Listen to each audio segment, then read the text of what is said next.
Welcome back to another episode of Words of the Wise. Today I have Chief Madison from Sacramento State PD in California, 31 years experience in law enforcement. Welcome to today's show, Chief Madison. Thank you so much for being here. Thank you, Paige, for having me. I'm glad to be part of this. Of course. So we met recently, and I know that wellness is something that's really important to you. I know that you've been in this career a really long time, and I was hoping that you could first start with a little intro. Sure, sure. Again, thank you for the opportunity. My name is Chet Madison. I've been in law enforcement since 1994. I actually started with an agency in Central California called Fresno Police Department. Um, I started there in 1994. I then had the opportunity to come back home, and I started with the Sacramento County Sheriff's Office in 1996, and I was there up until late 2021. So I did over 25 years with the Sacramento County Sheriff's Department. And then I started here at the Sacramento State Police Department, um, or some people call it CSUS, Cal State University, Sacramento, in 2021, in September 2021. And I've been here for 4 years. So it's been a long career. I feel like I still have gas in the tank. Um, and it's a career that I've enjoyed. I feel blessed that I had the opportunity to still do what I love doing, which not a lot of people get to do that. Yeah. I know that I would imagine, and through conversations I've had, I know that law enforcement looked really different in 1994 than it does today. I have two questions for you. One is, why did you choose this career path? What is the why that got you into this profession? And what did law enforcement look like back then compared to now? Yeah, it's a good question. I get asked that quite often as far as like, what's your why? Why did you go into law enforcement? Um, I always tell folks that ask me that I went into it ironically because I've always been one that I didn't, I've always thrived on helping those who can't help themselves. Mhm. I've always been a big proponent of that. Growing up, I didn't like bullies, and I was not a perfect child, but some of the fights I got in my younger years in elementary school and middle school, a lot of it was revolved around people picking on those who couldn't protect and stand up for themselves. So it came down to I wanted to get into it was either law enforcement, fire department, or military. And then I actually thought about maybe going into the teaching profession. But the law enforcement profession just really caught my attention because there's something that occurs different every day or every night. Um, as far as how it looked much different. I went into the academy in 1993, and I started as an officer in I think it was February of 1994. So law enforcement looked much different. Law enforcement, I always say in my academy class, I think we had one individual out of I think about 50 that had a 4-year degree. Mm. You go into academies now, it's not uncommon that like 90% of the academy classmates have degrees. Some have graduate degrees. So it just looked much different back in 1993. And so I always tell people the technology, I think the biggest difference is Mhm. the technology. I used to have a picture, I don't have it here, of my first squad car that I sat in 1994. And you look at the cars now, it's almost like a spaceship. And so when I get in the cars, and I don't get into them that often, um, my knees are hitting the dash. There's so many pieces of equipment in the driver's seat. It's just a much different law enforcement profession than it was in 1993, 1994, and I think for the better. Yeah. Yeah, it's interesting. I've had a lot of conversations and it's kind of a 50-50 split where, some leadership thinks that it's harder today to be in this profession and some think that maybe it was harder back then. What do you think? Do you think that it's different challenges or do you think that one was harder than the other? Yeah, I think that's a question that that's a question, Paige, that I kind of associate to, I'm a fan of a lot of sports, and people ask me, Yeah. who's the GOAT, LeBron James or Michael Jordan? It's a no-brainer for me because the era that I watched growing up, it's always for me, it's always going to be Michael Jordan, right? I And was so, gonna say, yeah. so for that question, I can assure you when I remember coming in 1994, some of my training officers at the time, um, they were the same age as my father back then. And I Mhm. remember them telling me, hey kid, this profession, it's changed. And I remember at 20, I think I was 21, 22, I remember thinking to myself, this what's changed? It's not that difficult right now. And I call him my crusty TO, my crusty FTO. He was like 6 months from retiring. So he had been in the profession, for 30 years. Here we are in 1994. And so he experienced the 60s, the 70s, the 80s, and then the 90s. And so I think it's hard for me. I think it is harder now for the women and men that wear a uniform in today's law enforcement because I say that because there's so many different types of individuals who are scrutinizing your every move, your every word.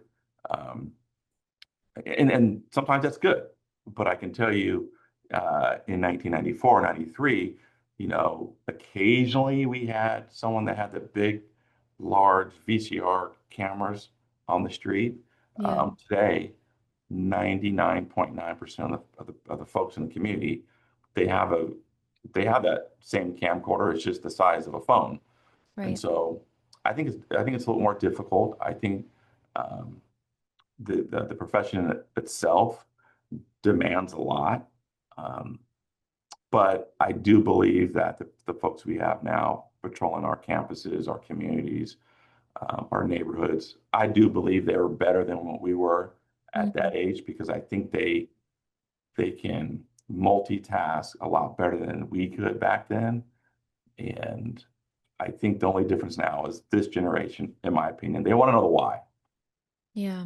And so for me, that wasn't really a priority for me at 21, 22. I had a Vietnam vet who was my FTO. And if he said, go down that street, make a right, I just went down that street and made it right. And so now it's a little different. Sometimes you have to explain the why to the current generation. And once they buy into the why, Mhm. 9 times out of 10, it's a good thing. Yeah. There's a few things I want to dive into. One, I agree with you about Jordan. Do you remember that poster where he had his arms out Mhm. with the basketball?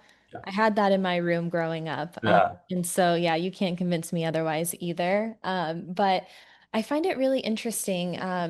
We've talked about this before about having eyes on you all the time, in the sense of like recording. And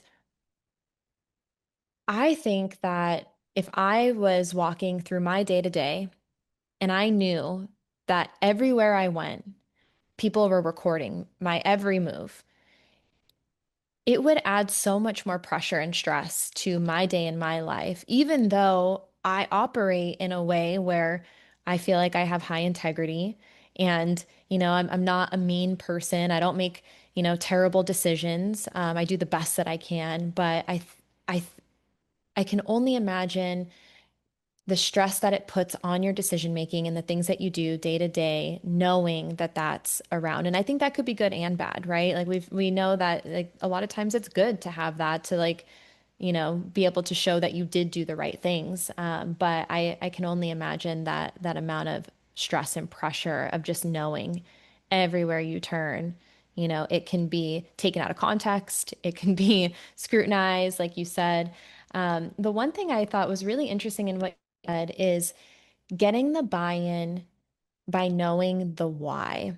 And I want to kind of relate this to wellness a little bit because one of the number one things that I always get asked is about buy-in. How do we get buy-in? How do we get engagement? How do we get people to want to take advantage of some of the resources that the organization is providing or wanting to take that step to be proactive in taking care of themselves. And I really like that you said if people know the why, then they're more likely to buy into these things. Do you think that that could be a strategy for wellness programming organizationally, to be able to get people to understand why it's important that for them to take action? No, absolutely. I think the why sometimes is hard to hear.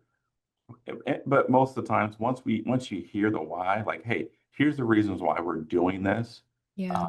it just makes that forward movement much clearer. And so the same thing, like you said, for the wellness, I'm not ashamed to say, in 1994, I still remember once I got off training,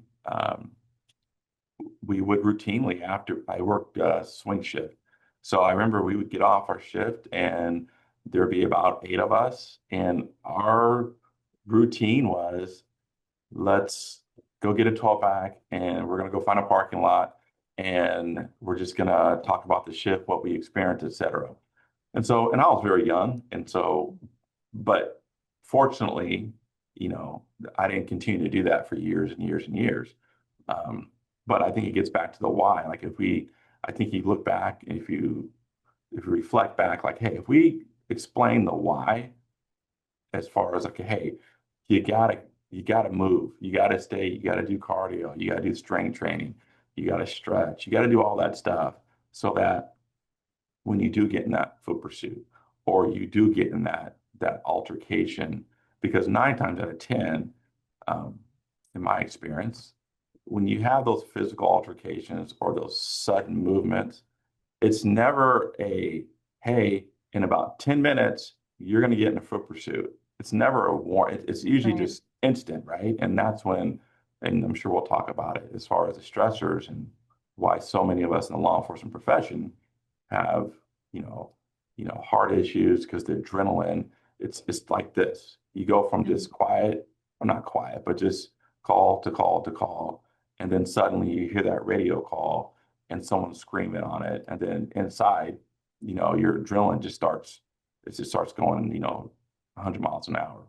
Yeah. But if you explain that why, as to you're trying to do all the stuff you can. So when you do come across that incident, and you're going to, your body is just prepared for that.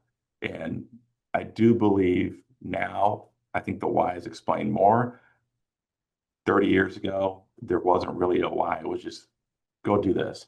And then the wellness was not even it wasn't even a critical component of discussion at all. I mean, a lot of us that were young, we worked out, um, we worked out how we worked out in the 90s, which is much different how I work out today.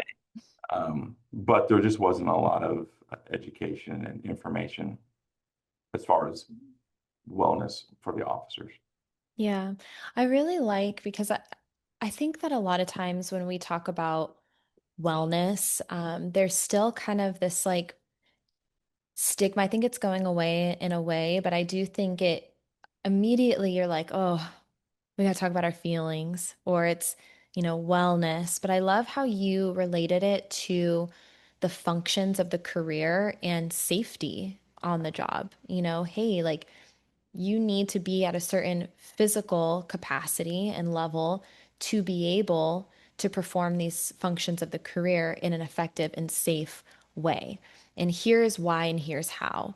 And I also have found it really effective, and of course, there's lots of different modalities or pillars of wellness that we can, kind of copy and paste and say, okay, well, this is why mentally, it's safety on the job, but it's also so that you can, be the best version of yourself at home with your family. And, we can offload some of that stress and we can regulate your nervous system and you can, have the why in all these different areas of wellness. But I also think that it relates to your professional why. You explaining, hey, like my why is so that I can help people who can't help themselves.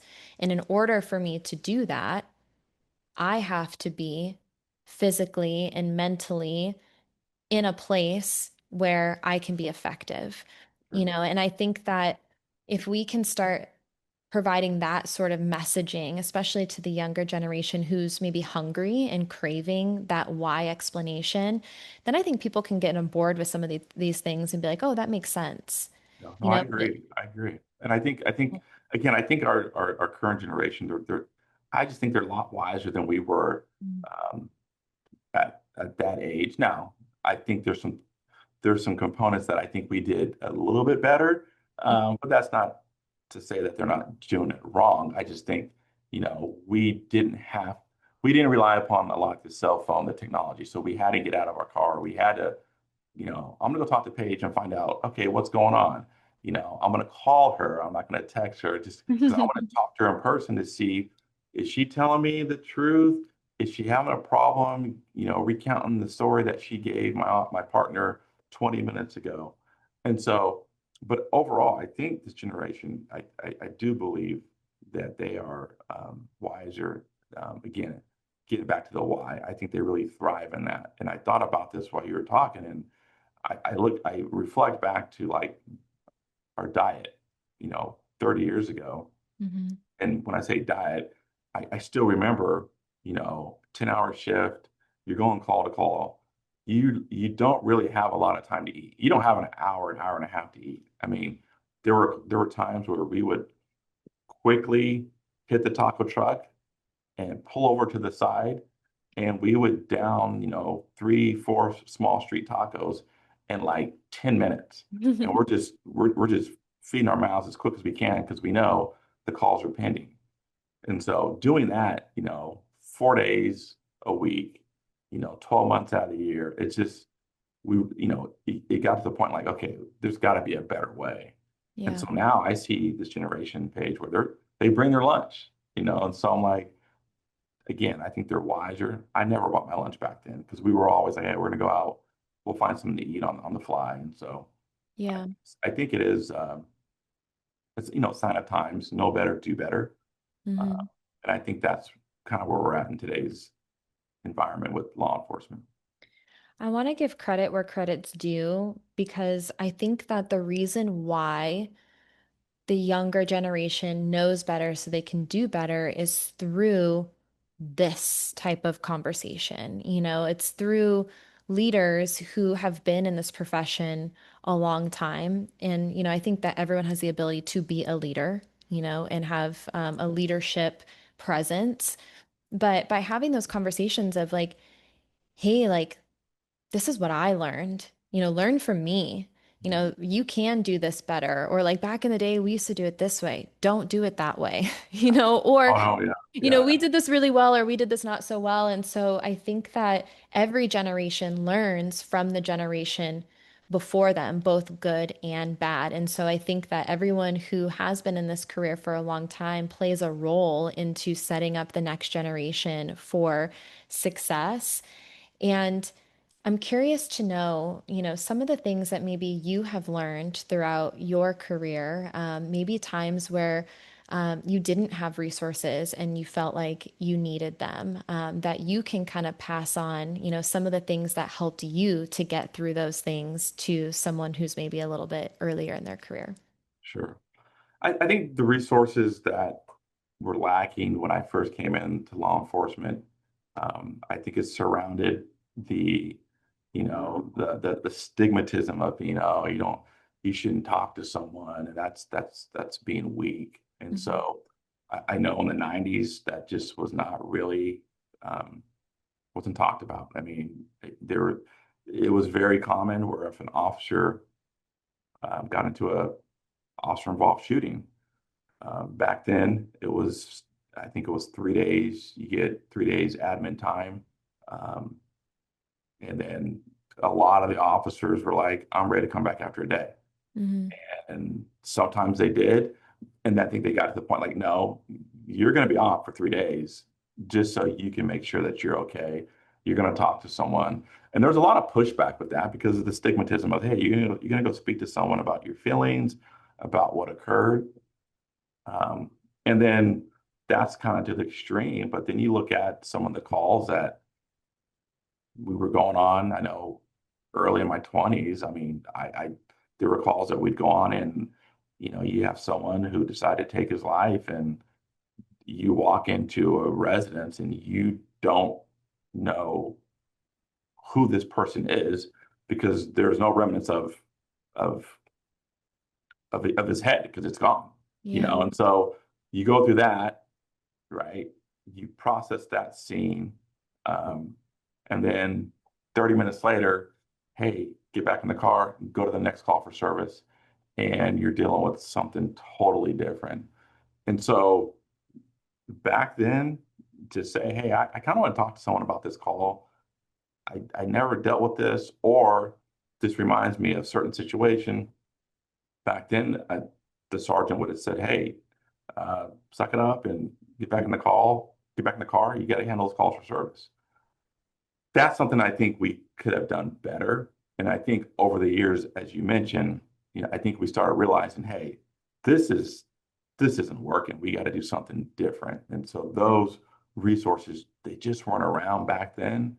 Where now the resources are available. And then, not to get too long-winded, then you had the opportunities when individuals made, that move of, hey, I want to talk to someone. And then you talk to someone and you describe what occurred, and the counselors, you're talking to the counselor, and he or she is saying, well, wow, so you went into a house and you came across this? I'm like, yeah. What, how did that even happen? And so you get to the point, you're like, okay, I'm coming to you for a little bit of help, but you're so, I mean, you're so like taken back the fact that I'm describing what occurred. It gets to the point you're kind of like, okay, why am I here? Because Yeah. I'm I'm kind of I'm kind of counseling the counselor. And so over the years, I think what has helped is um, we through trial and error, we've gotten to that point where we have selected, and I say we, law enforcement leaders and organizations have made it very clear. We need counselors that are very competent in this law enforcement culture as to what we kind of experience on a day in and day out basis. Yeah. Well, and a couple things, you and I talked about this offline a little bit because, it takes a lot of courage and strength to take that step and say, you know what, I'm going to go talk to somebody. And sometimes that's the only chance you get, Mhm. because I've talked to people, they're like, yep, I tried it and this person was not it. And now I never want to do it again. And so there's such a small window of opportunity to get in front of people and really give them a good experience when it comes to wellness and building that trust. Because again, like if you put yourself out there and then someone's like, wow, you're broken, or like, you feel like now you're counseling them, you might be like, yeah, that's it. That was my one shot, and so we Sure. want to make sure that like these are positive experiences, but then also to your point of, learning from what you guys went through, understanding that like maybe there weren't resources and it would have been helpful if there were, maybe we wouldn't see some of the statistics that we're seeing now, and you talked a little bit about, cardiovascular disease and cardiac arrest, and we see life expectancy and suicide rates and all of these, stats that are really shocking. You start to see, and I find what I find to be really, really interesting is the heart health stuff right now. I don't know, there's a lot of new information coming out about how that is actually like number one.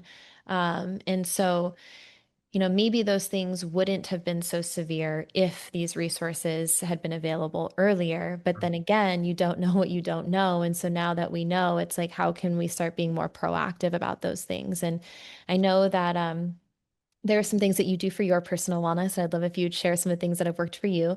But then organizationally, I know that you're really pushing for wellness right now and really trying to expand on your existing offerings. So I would love if you talked a little bit about what you guys are doing or maybe some things that you would like to do in the future.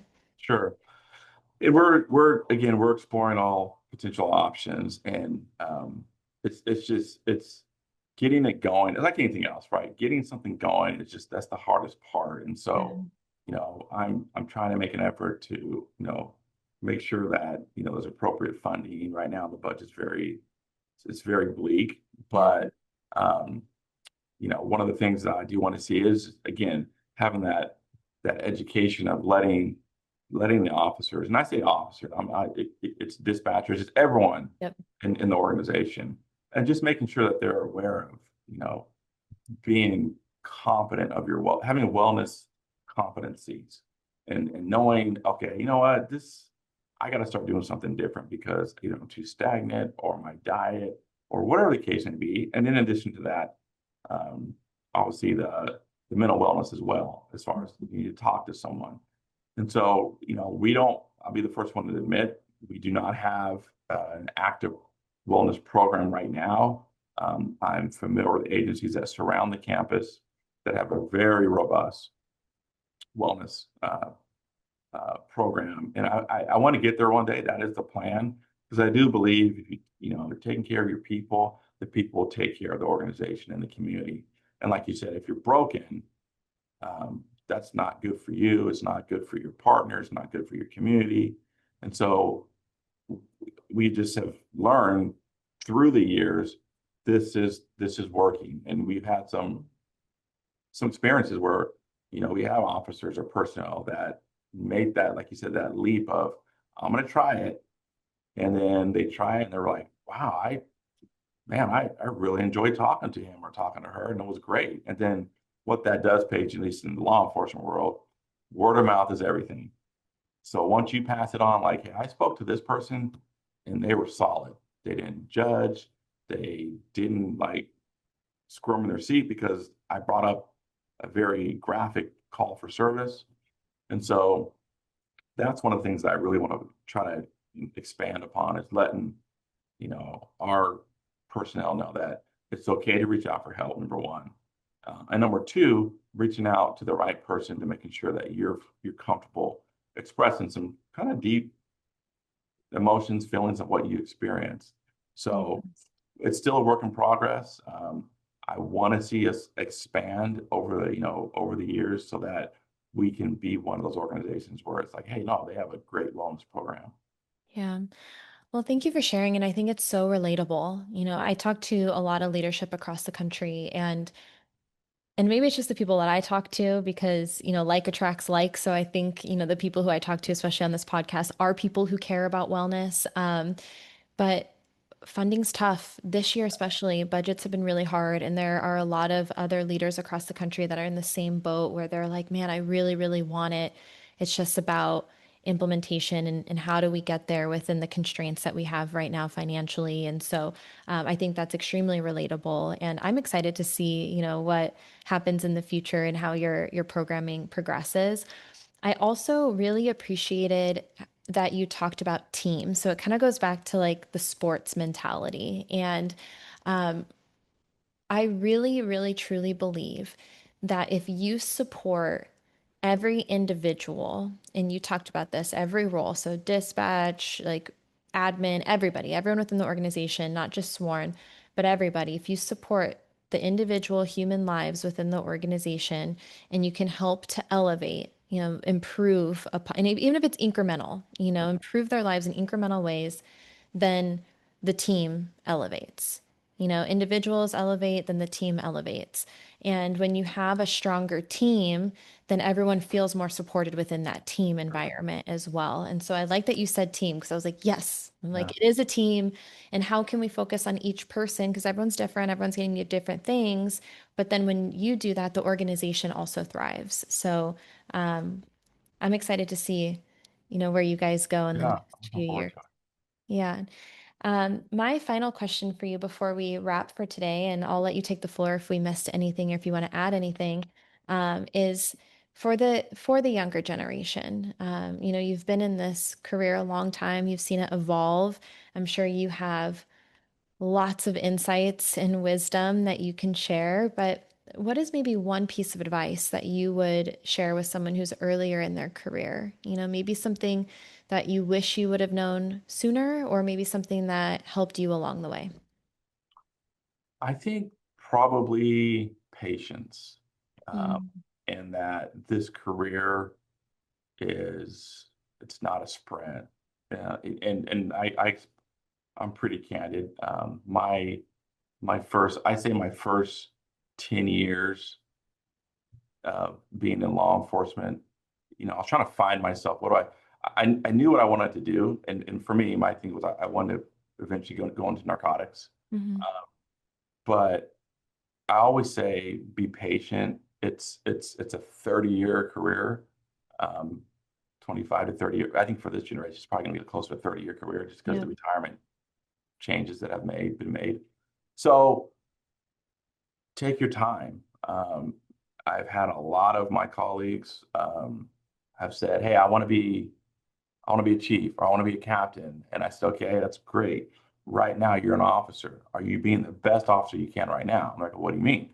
Well, you want to be a chief or a captain or lieutenant, but you need to be the best officer you can to be right now because that will help you when you decide to become a sergeant Mm. and so forth. You want to be a lieutenant, be the best sergeant you can right now. And so I think patience coupled with recognizing it is a marathon. And I always say the last 10 years of the career, I think it goes by so quick. Um, but most importantly, I would say um, stay true to yourself. This profession, um, it will change you, and there's no way, no one can tell me any different. The profession will change you, and that's okay. But you need to make sure that when you recognize, okay, I'm being a little different, I need to step back. Maybe I need to start having more friends outside of law enforcement because Mm. I'm getting one side all the time. And so that's one thing that I think my first 10 years, it was all about work, work, work, work. And then I finally realized, okay, I need to get a different perspective. Like anything else, right? If you just watch one channel all the time, that's all you see, that's all you believe. That's your lens. But if you start getting a taste of different opinions, right, that makes you more well-rounded. So Yeah. I think patience um, would probably be my number one recommendation to anyone getting to this profession. And like anything else, the more you pour into it, the more you're going to get out of it. And anyone that gets into any type of leadership position, and you mentioned this page, it doesn't have to be the chief, it could be the leader or the dispatch supervisor. Hmm. Um, the last 10 years that I really appreciate this, and that is take care of your people. Take care of your people. They will take care of you. They'll take care of your agency. They'll take care of your community. But sometimes that means you have to somewhat ask those hard questions and just be engaged. And so I try to make it a point to make sure that, when new people come on, I sit down with them and I kind of give them, I call it an expectation speech, but it's just to get to know you and kind of what I'm about. Um, so that would be the other thing is take care of your people as you start to progress. If you become a homicide detective or a canine handler, there's always someone that wants your position and they want your knowledge. Mm. So I'm a big believer. When this career is over for me, I don't want to be that individual that said, "Hey, he never taught me or he never explained this." I mean, there's what's the point of having all the information if you can't provide it or give it back to those who are trying to progress in the profession? Yeah. That was such good advice. And there's so many things like I want to touch on a little bit because I can relate to a lot of what you said. I think that when we're younger, and especially like when, like you said, you have gas in the tank, right? You said Sure, that earlier, like I sure, still got gas in the tank. And when you're younger and like you're just full of that like spit and fire, right? You're sure. just like, I want to do everything. And sometimes in order to get there, you do have to slow down a little bit. I've had a lot of people reach out to me and they're like, I want to do what you do. And I'm like, great. I've been doing this for 15, I've been in the space for a long time. I've been doing a lot of things and it takes time to like develop your skills. It takes time Right. to gain the knowledge that you need to be in these certain positions. And I think sometimes we forget to enjoy the ride a little bit That's a good because point. Yeah, we're so focused on the next that's thing. I wish that I would have slowed down a little bit in the beginning of my career. Sometimes I think you don't realize the best moments of your life or your career until they're in the like the rear view. yeah. And I wish I would have maybe recognized that earlier and enjoyed that and like been in that moment more because you never get those back, right? Like as you start progressing, like, maybe you are an officer and one day you want to be a homicide detective and then you're a homicide detective and you're never an officer again. And you're like, man, like those were the good days, Oh, you know? you're spot on. And I always say like like I tell my kids, like I have a 25-year-old and a 22-year-old, and I tell them all the time, um, you got to take risks, you got to take some chances, and that's okay. You know, for me, the biggest lessons I've learned throughout a 31 career have been the ones where I'll just be honest, I failed Yeah. because of a certain project or a certain interaction, but those are the ones that make you better because if you're always succeeding, you're not getting better. Yep. So failing is okay, but you're right. At like you said, for me, the bulk of my career is in the rear view, and so there's times, like you said, like I wish I could go back and really enjoy the moment of being in a patrol car, handling calls for service. Hmm. If I did that right now, my team would be like, Chief, what are you doing? Get out of here. We don't want you out of here. Right. But it was so, if you think about it, I enjoyed it. But you're so into, like you said, I need to get to homicide. And then you get to homicide, and then you're like, okay, now I want to be a homicide sergeant. And you Yeah. start to lose, like, hey, appreciate the time that you're in, the moment that you're in right now. And sometimes we don't appreciate that until, like you say, you get later into your career. And so that's a great point, and I do subscribe to that. Yeah. I think even just in your personal life too, like what I would give, I'm going to put a caveat to this, but like what I could give to have the same knowledge and experience that I have now and confidence. I think I have more confidence now as I get older than I did when I was younger. But if Right. I could go back to like my 22-year-old like body, like oh my gosh, like you don't realize like how good you feel when you're younger until you start getting older, and I think that like I said and we talked about perspective a lot. So anyone who's listening, and even wherever you are now, I try to think about this too, like this is the youngest we are ever going to be. It's true. And there's going to be a day 20 years from now where we're looking back and wishing we were who we are right now, Yeah. in this body and, and what we're doing right now. And so I think just trying to enjoy each day, and have that sense of gratitude for where we are and always be striving to be better, but not missing the moment because, yeah, we blink and it's gone and it's crazy how fast this life goes. So, It goes very um, fast. And like my kids, they call me old. Dad, you're born in the 1900s. I'm like, okay, well, oh, I there's a just big had difference to. between 1902 and 1972. But I guess they're right. Yeah, I was born in the 1900s. It's That is so funny that. you said that. I just had this conversation recently because I saw something on Instagram where they were interviewing like Gen Zs and they were like, when is old? Like, what year was someone born where they're old? And they said the 1900s, and I fell out of my chair. I was Yeah. like, hold on. I was like, that is not fair. But I saw like a recruit recently with like a tattoo that said like 2000 and something, and I was like, Right. okay, yeah, I'm the old lady in the room now Right. officially. But Exactly. the last thing I want to touch on that you said that I thought was really important, just to mention again, is the idea of having different perspectives.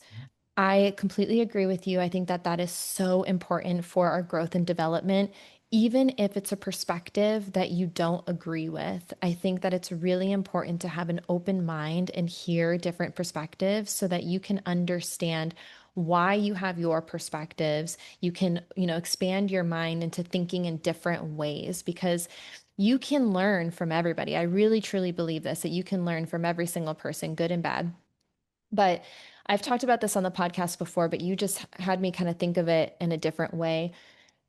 We talk about the red car theory. Have you heard of this before? I have not. No. So, like, if you're driving and you're like, okay, I'm going to look for red cars, you're going to see a lot of red cars, right? And maybe before that, you never ever saw a red car, but now you're like focusing on it. You're like, okay, I'm going to look for red cars. So the idea is that what you look for, you see more of. And so if Mm. you're looking for more negative things, you're going to see more negative things. If you're looking for more positive things, you're going to see more positive things. What I thought was interesting in what you said is surrounding yourself with people who are going to start introducing maybe a different color of car, right? Yeah. So like maybe like you said, you have your one track and you're like, all right, like this is how I'm thinking. This is what I see all the time. I'm seeing all these red cars, and we can kind of put this in different context. But then someone comes in and goes, well, what about blue cars? Why don't we start thinking this way and start looking this way? And so now you're seeing blue and red cars. And I think that the more we can start looking for different things, whether that's different learning opportunities, different ways to be grateful, different opportunities to help others, you're going to start to see more of those things manifest in your life. But if you're only looking for red cars, that's all you're going to see ever, you know? That's so true. And I kind of relate that to, um, so for my generation, I came into law enforcement in 93, 94. So 2 years prior to that was the Rodney King incident, right? Mm, So fast forward, I don't know, 15, maybe even 20 years. Someone recommended me to, hey, have you ever read the book surrounding Rodney King? I'm like, well, I've read a lot of books surrounding it. They said, no, no, no, you need to read this one book. And they gave me a different perspective. And I think the book was either official negligence or operational negligence. I can't remember. Very, very thick book. mm, But it went into obviously the Rodney King. But then it went into what led up to Rodney King. Then it went into the 70s of certain neighborhoods. And then it went into post Rodney King and the trial and how certain things were selected and where the venues. It was just fascinating. And to your point, it gave me a different perspective that I thought I knew about that entire incident, but it gave me an entire different perspective of, whoa, I didn't know about this. And so, mm, to your point, I think, yes, getting other perspectives, I think in this profession, it will help you survive a 30-year career. The first 5, 10 years, it's going to be hard to do that because, like you said, at 22, 21, we know it all. We think true. we have solved all the issues in the world. But I do believe having a different perspective and listening, and well, I'll equate it to the physical fitness, right? I mean, I have finally, not finally, but about Mhm. 7, 8 years ago, I had a colleague of mine said, "Why are you still doing the traditional 1980s, 1990s bench press with the barbell?" And I'm like, "What do you mean? That's a staple." He said, "No. Why don't you use dumbbells?" I'm like, and then you start breaking down like, "Hey, you're trying to bench press like you did in your 20s. When we did that, it was all about how much can we lift?" And he said, "We're in our 50s now. That is not even a priority. Now it's, hey, trying to be smarter."